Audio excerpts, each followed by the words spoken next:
Buen día, me confirman por favor si pueden ver la pantalla y me oyen. Bueno, sí, se mira guías de onda en la pantalla. Gracias.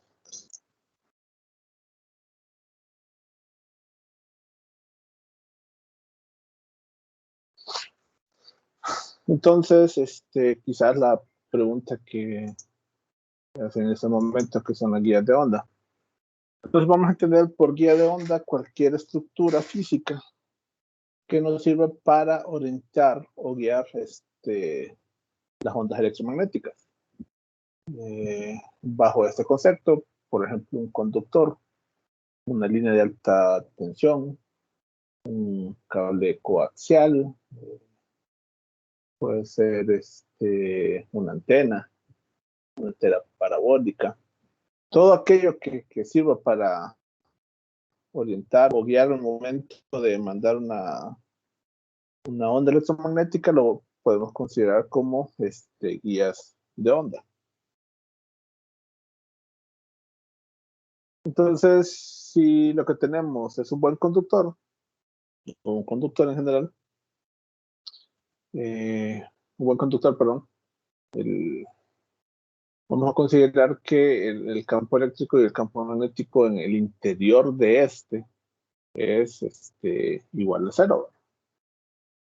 Y de acuerdo a las condiciones de frontera hacia el exterior que podemos tener en este elemento, la componente paralela y la componente normal del campo eléctrico y magnético en ese orden también van a ser igual a cero. Entonces en el modelo vamos a considerar de que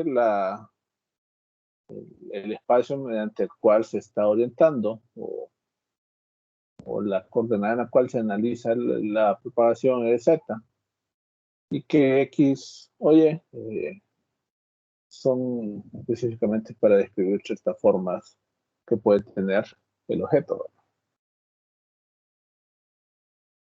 Entonces, partiendo de los modelos de onda o de campos eléctricos y magnéticos que ya conocemos, en los cuales está determinado por una magnitud y después recordamos hasta la forma de Euler, en la cual esto se puede también escribir de una forma significativa o similar a una función o combinación, perdón, de funciones sinusoidales.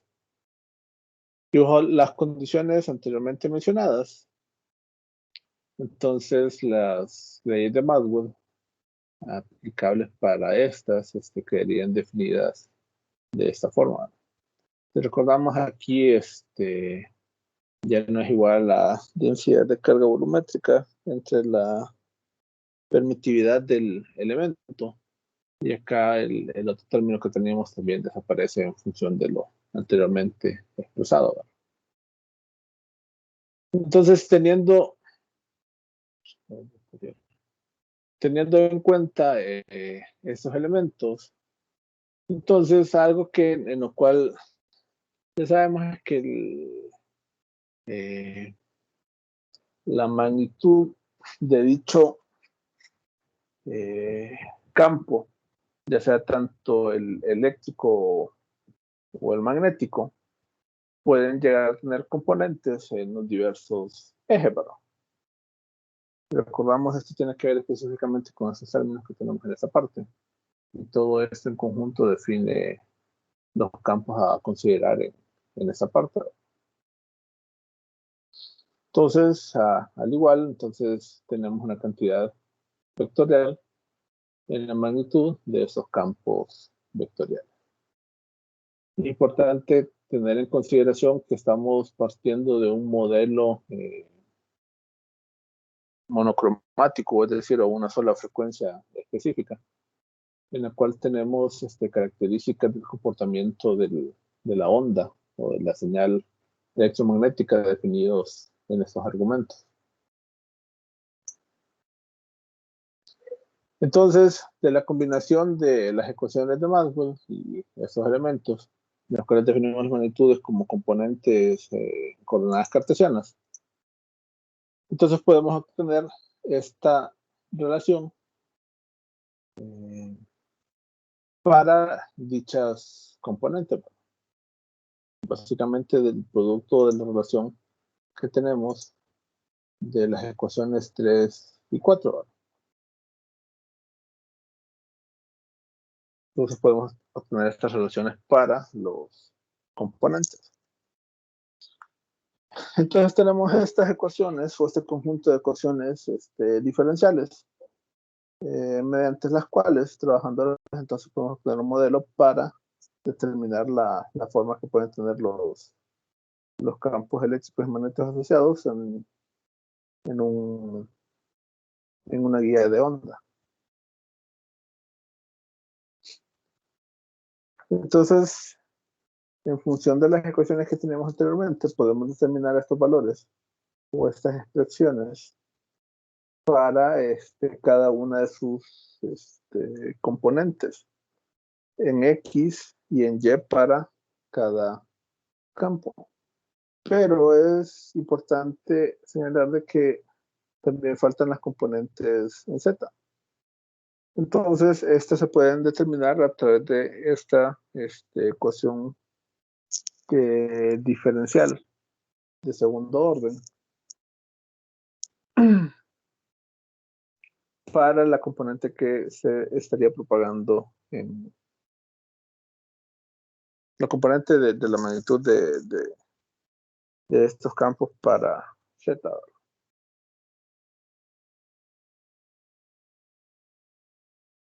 Entonces, pueden existir ciertas soluciones para este conjunto de ecuaciones que tenemos acá abajo. Entonces, la primera opción que se tiene es que el campo eléctrico en Z sea igual a 0. Entonces, esas condiciones se van a conocer como transversal eléctrico, porque el campo solo va a tener componentes transversales a la orientación que tiene la guía de onda. Si en cambio la componente en Z del campo magnético es 0, entonces se puede conocer como estas letras TM, y lo que representa es que es transversal magnético. Y la combinación de ambas, entonces se conoce de este elemento. Entonces, si están describiendo ciertas condiciones al interno de una guía de onda, entonces básicamente lo que nos están diciendo es el comportamiento que van a tener las magnitudes, ya sea del campo eléctrico o el campo magnético, o el conjunto de ambos para estos términos.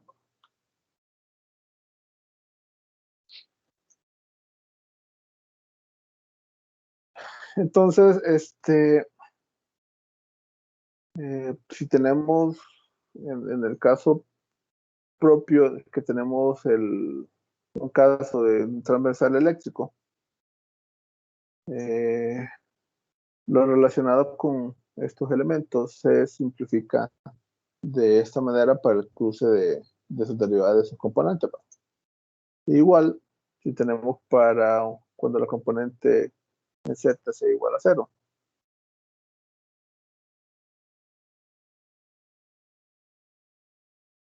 Y de esa forma, el ir especificando las condiciones, ya sea campo por campo, entonces se pueden determinar los valores que puede tener la magnitud del campo eléctrico o magnético. Es importante hacer notar que bajo estas condiciones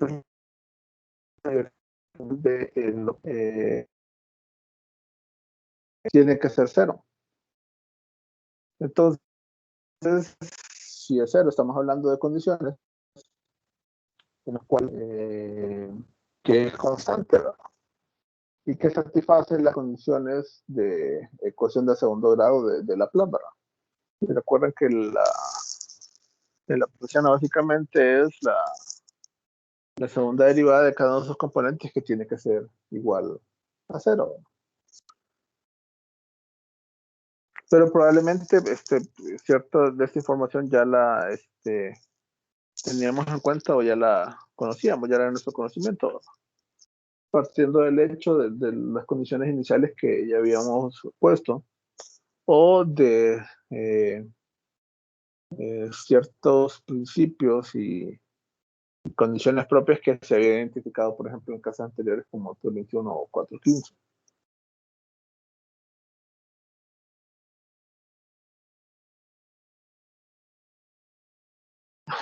Bueno, esto ya les había mencionado que la divergencia rotacional tiene que ser cero. Entonces también se puede descomponer o especificar a través de un gradiente potencial escalar. Y que las condiciones de frontera requieren que sea una superficie equipotencial constante, dando como resultado un campo eléctrico cero. Entonces, son parte de las condiciones que presentan las propias guías de onda, ¿verdad? Entonces, ahora miremos un modelo en particular, que es una transversal eléctrica para una guía de onda que tiene una forma rectangular, en la cual A representa el ancho que puede tener una de las caras de esa guía de onda en este eje, y B representa eh, para el otro eje o punto en análisis. Nuevamente consideramos que la propagación de la onda o la ubicación propia que tiene la guía de onda es a través del eje Z, ¿verdad? Recordemos lo como decíamos al principio, que al fin la guía de onda es cualquier medio físico que sirva para guiar o orientar, perdón, las ondas electromagnéticas.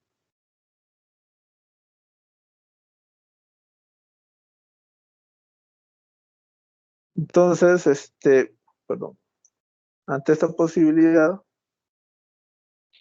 vamos a tener un campo o una componente en Z que me dependa tanto de X y Y. Recordemos que si es transversal eléctrico, ya sabemos que la componente en Z del campo eléctrico es igual a cero, ¿verdad? Entonces, por eso el análisis se centra en conocer las condiciones propias que va a tener el- la componente en Z.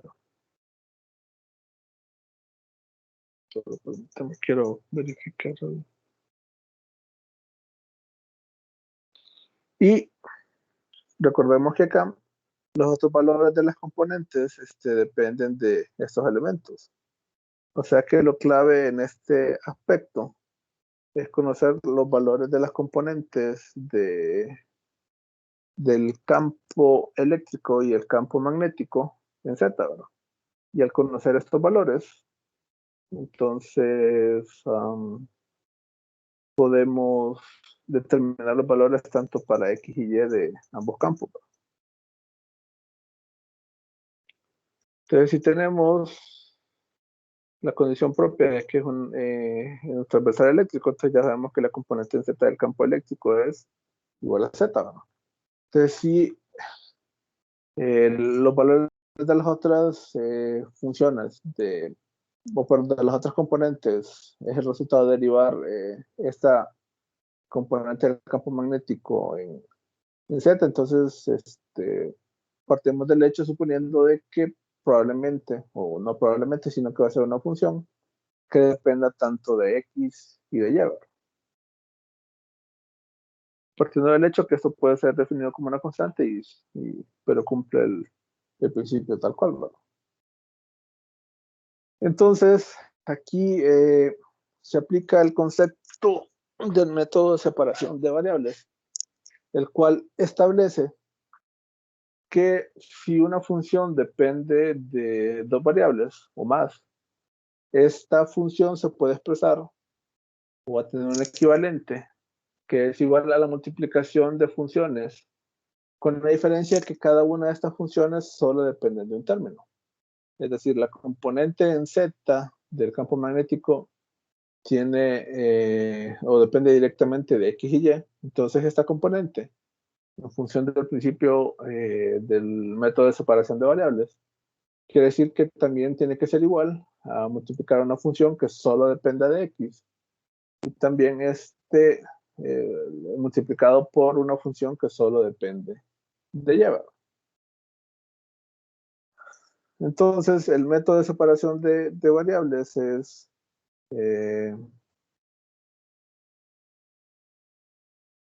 tiene un procedimiento ya establecido. Partimos de la ecuación diferencial requerida, por ejemplo, que hemos mencionado para las componentes en Z. Creo que esta que tenemos acá. Con la diferencia que utilizamos el modelo que ya teníamos, que esta es el resultado de multiplicar una función que depende de x por una función que solo depende de y. Entonces, queda de esta manera. Básicamente es la multiplicación de x y y mayúscula. Como esta derivada solo depende de x, entonces se puede retirar de la derivada o el diferencial el término común o no común de la derivada. De ahí se pueden separar estas ecuaciones diferenciales de segundo orden para cada una de las variables que se está analizando. Aquí la forma de realizar este procedimiento es básicamente derivando entre cada uno de la constante que se está realizando, por eso queda la división de 1 sobre x en este caso y 1 sobre y. Y posteriormente igualándolo a una constante que en este caso sería representado por esta expresión, ¿verdad? Creemos que de momento está relacionado con el número de onda característico a la componente de este nivel. Entonces, al final, esta ecuación se puede simplificar, o sería el equivalente, perdón, a este que tenemos en este punto, ¿verdad?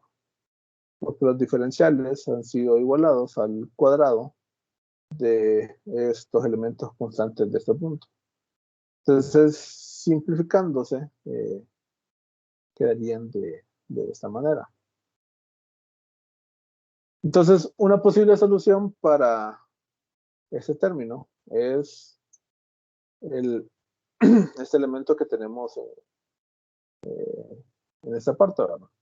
En la cual cada una de estas expresiones va a tener una combinación de funciones sinusoidales, pero a partir del hecho de que está igualado a una constante al cuadrado. Entonces, si evaluamos las condiciones de frontera propias para este caso, en los cuales la componente que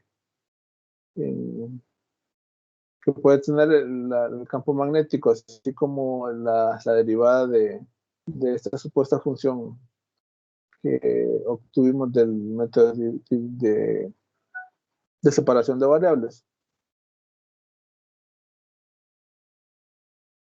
Y evaluándolas en espacios en los cuales sabemos en función al dibujo que son las fronteras de ese elemento.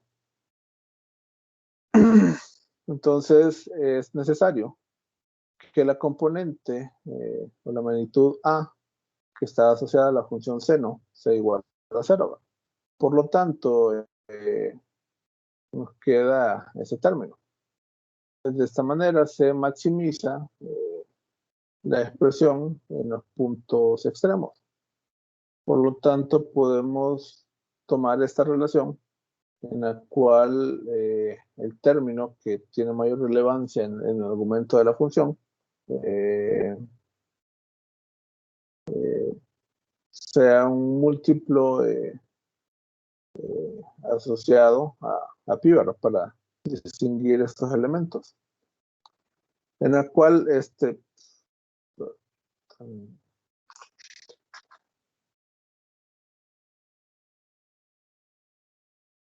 en la cual asociamos a la m en el eje de las x,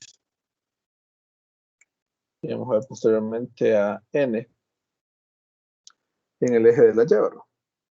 Y sabemos que tiene la misma representación, ¿verdad? Entonces, al sustituir estos elementos, tanto el valor de la función x como el valor de la función y, entonces resulta con esta forma específica para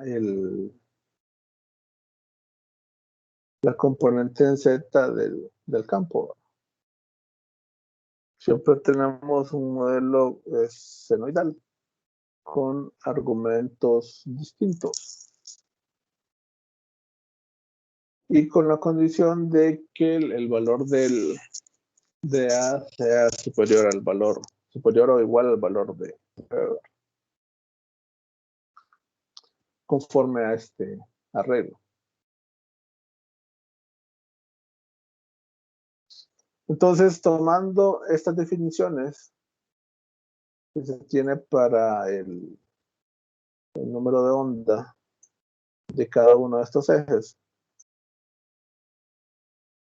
y combinándolo con la ecuación diferencial que se tenía previamente, entonces despejando para acá, en este caso, yo puedo obtener una función que me determine el número de onda para esta expresión. Si recordamos al principio, el argumento que quedaba para la función era el número de onda, la parte real, y una forma para poderlo determinar es por medio de esta expresión, ¿verdad?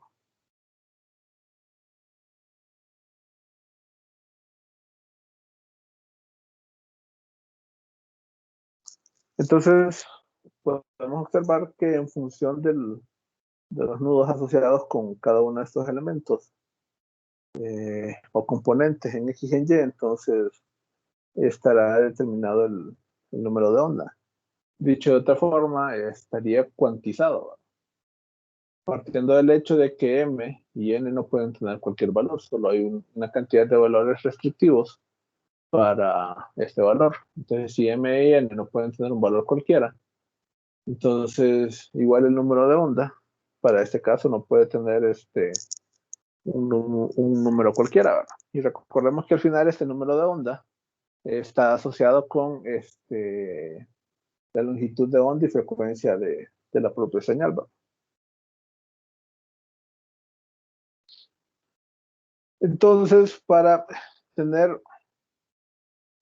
una idea en función de esto, podemos llevarlo a través de esta relación, ¿verdad?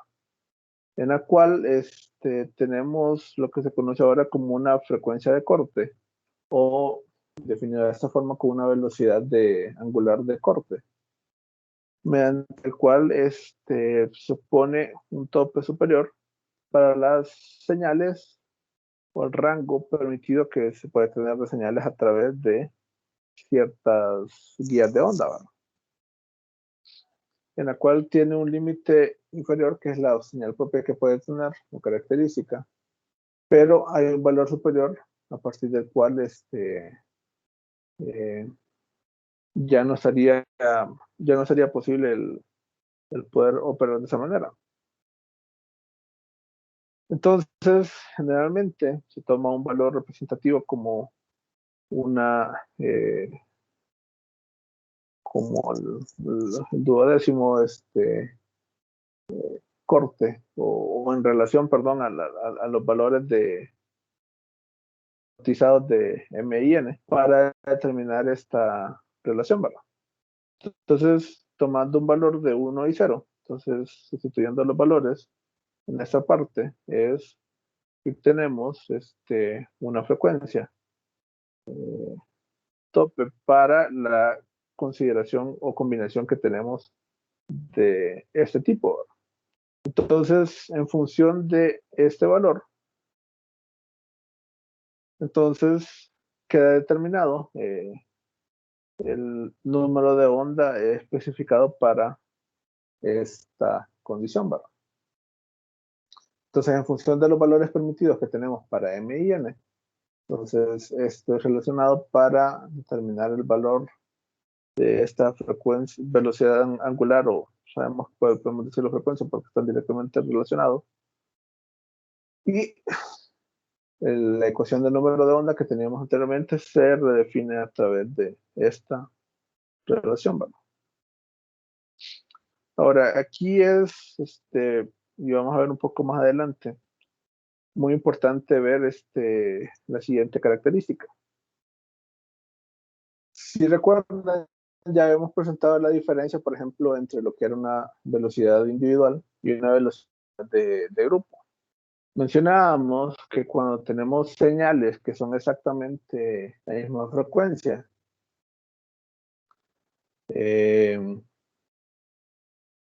no es posible el poder verificar o ver velocidad de grupo.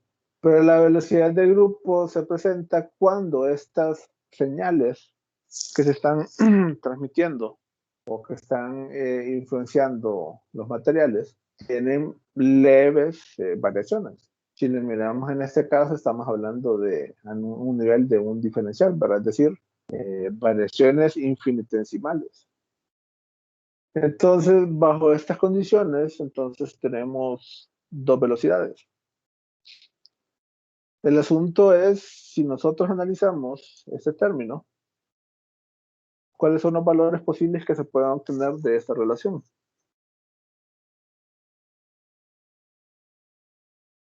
Por ejemplo, si la velocidad angular m sub n es igual a 0, suponiendo, entonces este término es igual a 1, ¿verdad? Y c entre 1 da c, ¿verdad? Pero ¿qué pasa cuando ese término es distinto de 0? ¿Qué tipo de valor puede quedarnos en el denominador?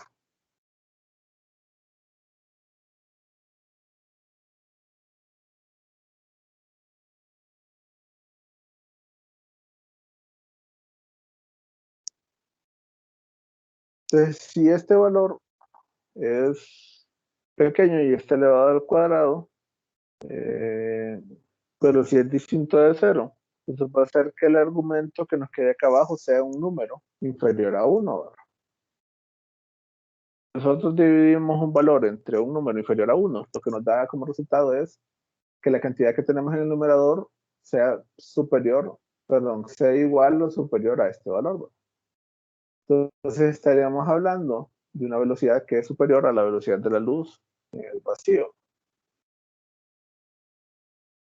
Y tenemos a la otra velocidad de grupo, que en este caso siempre está garantizado una relación o un término que es inferior a la velocidad de la luz. Entonces, este fenómeno de tener un posible valor superior a la velocidad de la luz lo podemos explicar a través de la siguiente relación. Al momento en el cual se está propagando la onda a través del material, esta puede tener una proyección similar a la que tenemos acá.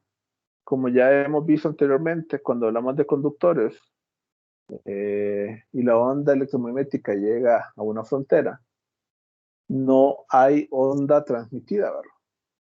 Sino que el 100% de la energía que transportaba esta se refleja, actuando de esta manera, ¿verdad? Entonces, para poder identificar la conducta que esta va a tener, entonces es necesario determinar este ángulo, ¿verdad? Naturalmente, pues, si nos interesa hacer un análisis de caídas en amplitud de señales, nos interesa que este ángulo sea lo más posible, sea 0, ¿verdad? Porque al final la trayectoria que va a tener la señal va a ser menor. Pero entre mayor sea el ángulo, la atenuación que puede tener puede incrementarse, ¿verdad? Recordemos que estamos hablando a niveles de velocidades relacionadas a la velocidad de la luz, de que cualquier aplicación eh, analizada desde condiciones propias en la Tierra, el tiempo no tiene una aplicación relevante, ¿verdad?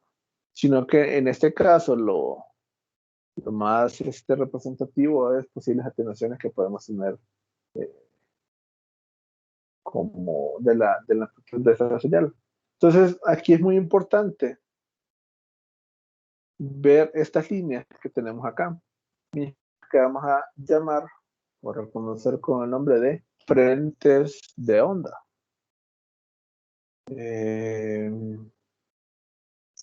¿Qué pasa si tenemos dos cargas de signo contrario? O perdón, si tenemos dos cargas de signo igual. ¿Qué va a ocurrir?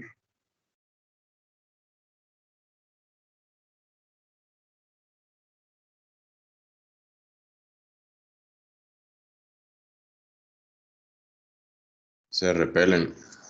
Se repelen, ¿verdad? Pero ¿qué pasa si una carga está detenida y la otra está en movimiento? Va a hacer que la otra se mueva. Pero ¿cuándo se empieza a mover?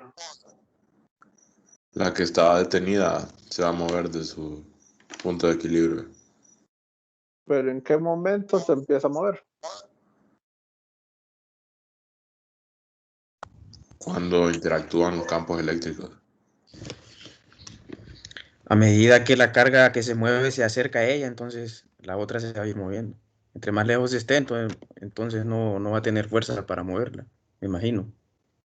Entonces, lo que trato de decir acá, exactamente como mencionaron ambos, la influencia generada por los campos no necesariamente es igual a la velocidad con la cual se está moviendo una de las partículas o la onda, sino que la influencia que se puede generar, estos frentes de onda están o se anticipan al propio movimiento de la onda. Es decir, para la interacción que puede existir entre las cargas no es necesario que éstas estén unidas, sino que a medida que éstas se van aproximando, entonces el frente de onda asociado al movimiento de esta carga o esta onda electromagnética tiene una relación previa, ¿verdad? Si lo queremos ver de esta forma, por ejemplo, miremos, no sé si alguna vez han podido ver el proceso cuando un barco va llegando a puerto. Se empieza a generar como ciertas ondas que vienen en propagación en función del barco, ¿verdad? Pero estas ondas llegan antes de que el barco en sí atraque en el puerto, ¿verdad?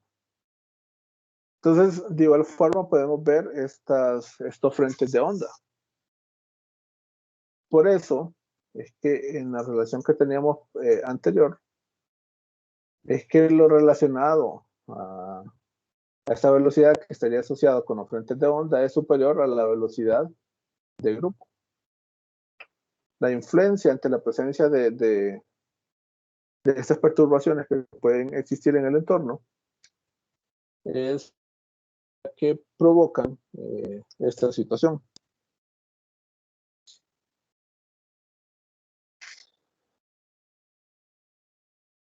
Entonces, ya habíamos analizado cierta relación para las longitudes de onda en función de estas cantidades o múltiplos determinados anteriormente.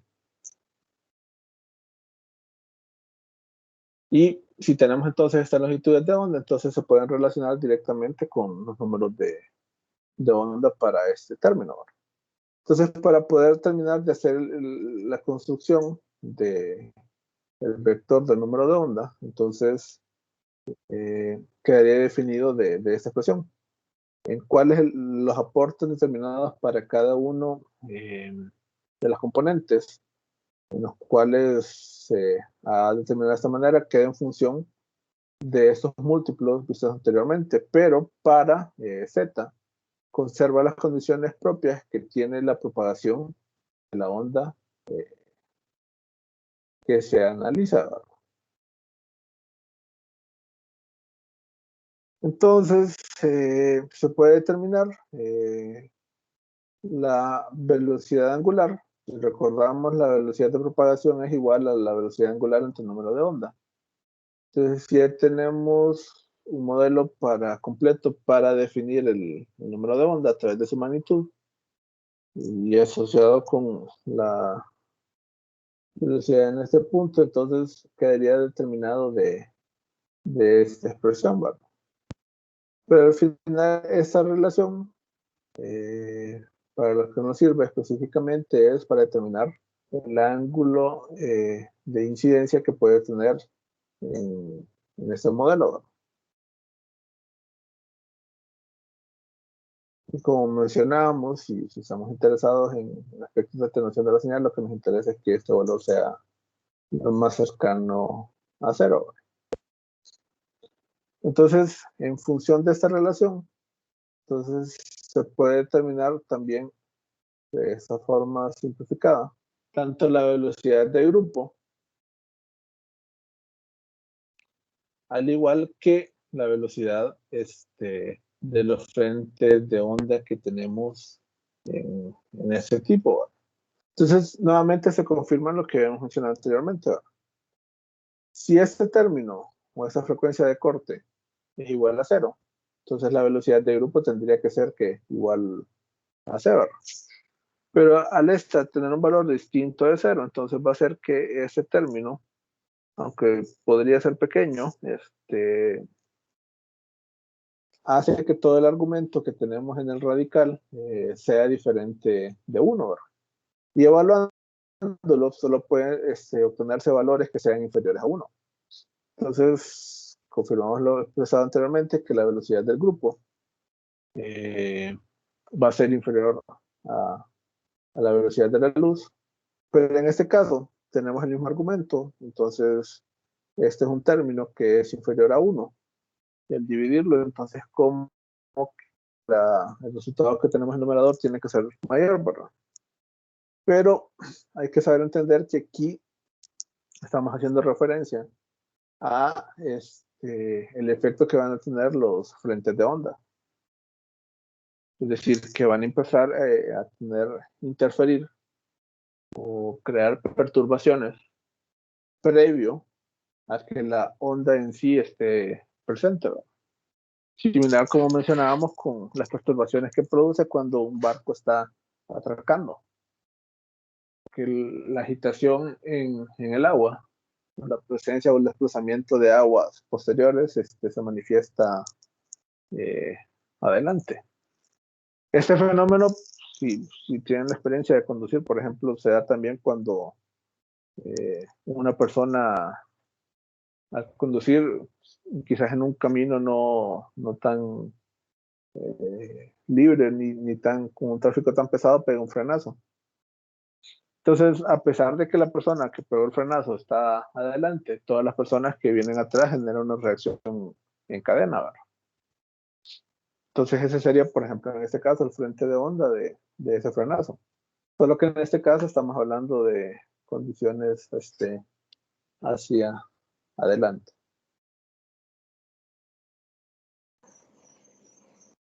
Entonces, si tenemos un cable coaxial o si estamos analizando una línea de transmisión, debemos tener en cuenta que en este caso, entonces, tanto el campo o la componente en Z, tanto el campo eléctrico y el campo magnético son iguales a cero. Su número de onda está determinado específicamente a través de esta relación, ¿verdad? Que ya conocíamos.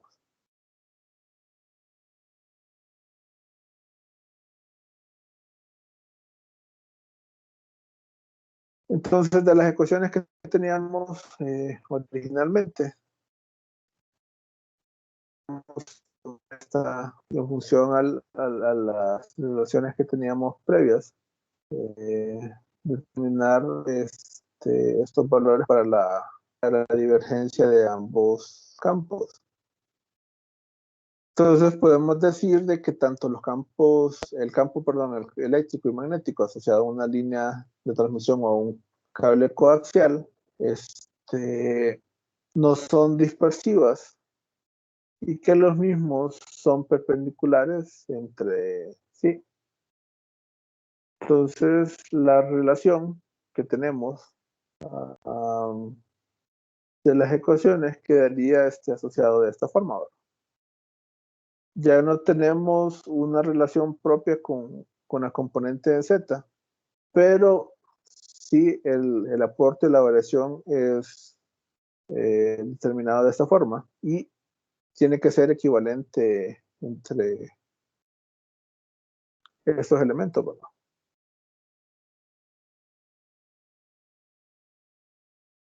Para poder cumplir con esas condiciones puestas en esta parte. Entonces, un modelo que puede cumplir esta relación es ese que tenemos en esa parte de acá.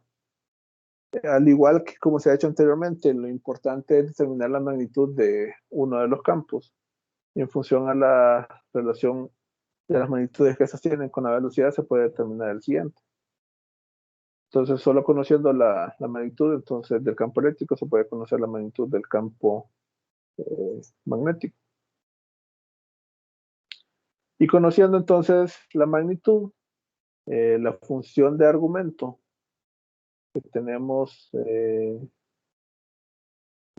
posterior a estas no cambia, sino que siempre se mantiene, ¿verdad? Es importante hacer ver que en este caso S representaría a phi, ¿verdad? Y que queda descrito en coordenadas polares. No sé si hay alguna duda o consulta hasta acá.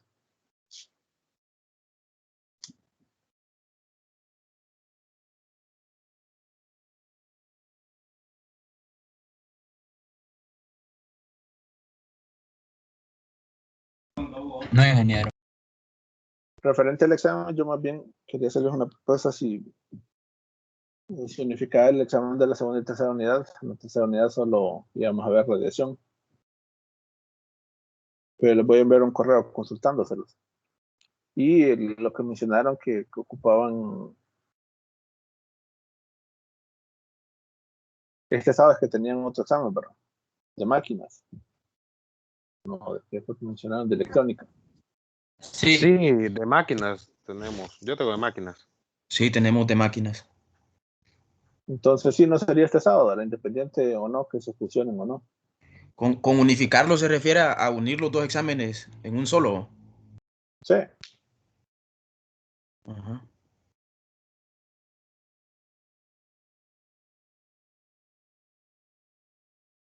Pero igual yo me tengo que comunicar vía correo con ustedes para...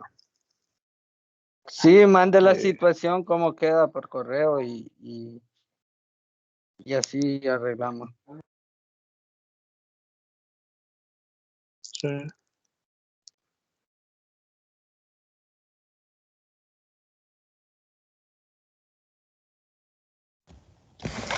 Inge, ¿y si lo unifica para cuándo lo programaría?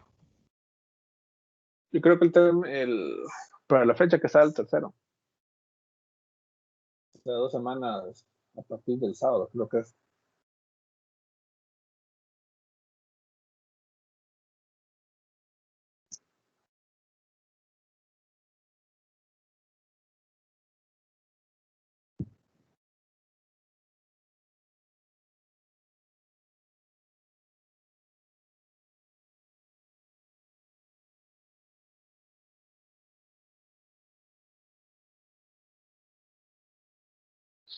Entonces, atentos a mi comunicación y llevamos hasta aquí por hoy y seguiríamos el próximo lunes.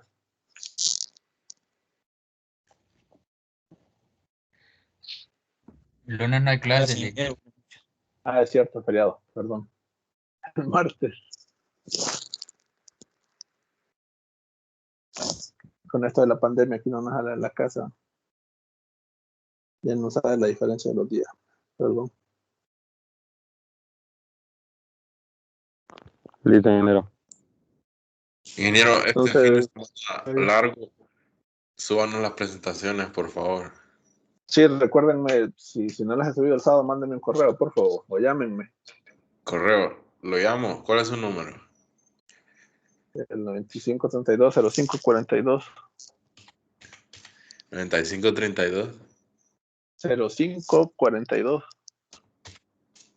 Está bien, gracias. Bueno, pero igual, ya se va a acordar con eso.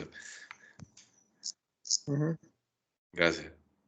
Es que en sí lo que me falta es, bueno, las presentaciones sí lo puedo hacer rápido, pero los videos primero los subo a YouTube y eso sí me lleva un poco más de tiempo.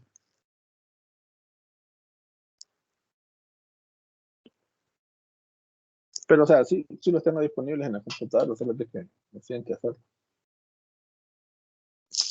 Y las grabaciones no importan mucho porque igual quedan en Teams, pero sí los Pero documentos. tienen acceso a verlas. Sí, algunas. Es Es que que ese es el se problema. borran. Ujú. Pero solo son algunas, ingeniero, porque después está el problema que uno no puede descargar. Creo que la gran mayoría de las grabaciones. Sí, o sea, por eso es que las paso a YouTube y es el formato que subo en el campus, que es más amigable con esas restricciones.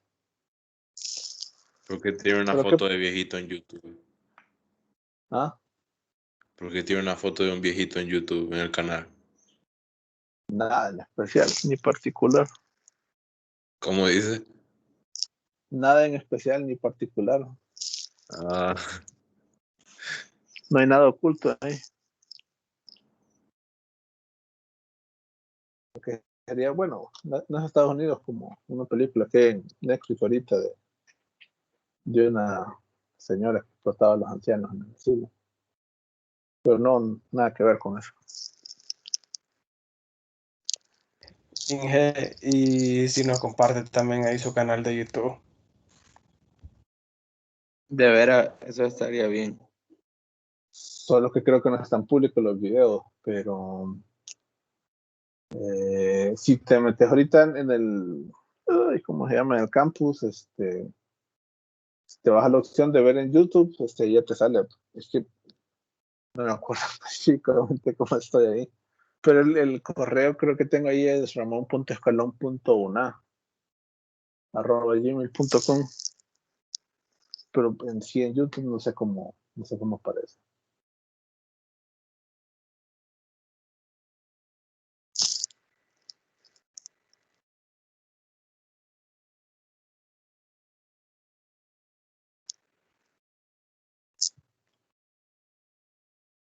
Entonces quedamos hasta aquí por hoy y seguimos el martes entonces.